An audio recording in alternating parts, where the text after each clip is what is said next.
नमस्कार मित्रांनो, तर या व्हिडिओच्या माध्यमातून आपण कोणत्याही 2 डिजिट नंबरचा स्क्वेअर अगदी 2 स्टेप्स मध्ये कसा फाइंड करायचा ते बघणार आहोत. तर चला बघूया.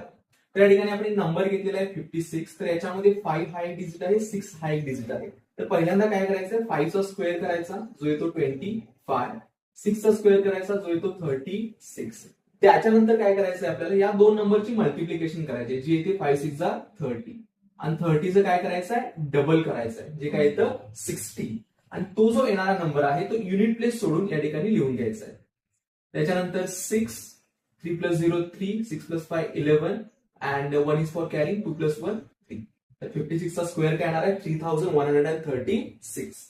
त्याचबरोबर आणखी एक एक्झाम्पल आपण इथे घेतलेलं आहे 97. सेम प्रोसिजर करायचे आहे.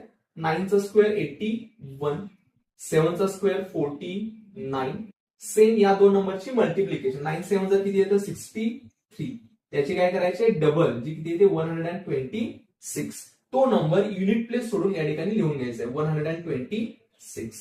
ऍडिशन करूया. 9 6 + 4 10, 1 इज फॉर कॅरिंग, 2 + 1 3 + 1 4, 8 + 1 9. तर 97 चा स्क्वेअर काय येतो 9409. तर अशा पद्धतीने आपण कोणत्याही 2 डिजिट नंबरचा स्क्वेअर अगदी 2 स्टेप्स मध्ये फाइंड करू शकतो. आय होप हा व्हिडिओ तुम्हाला आवडला असेल आणि या व्हिडिओच्या माध्यमातून तुम्ही कोणत्याही 2 डिजिट नंबरचा स्क्वेअर अगदी 5 सेकंदामध्ये फाइंड करू शकता. जर हा व्हिडिओ तुम्हाला आवडला असेल तर चॅनेलला सबस्क्राईब करा, या व्हिडिओला लाईक करा आणि तुमच्या मित्रांच्या सोबत शेअर करायला अजिबात विसरू नका. धन्यवाद.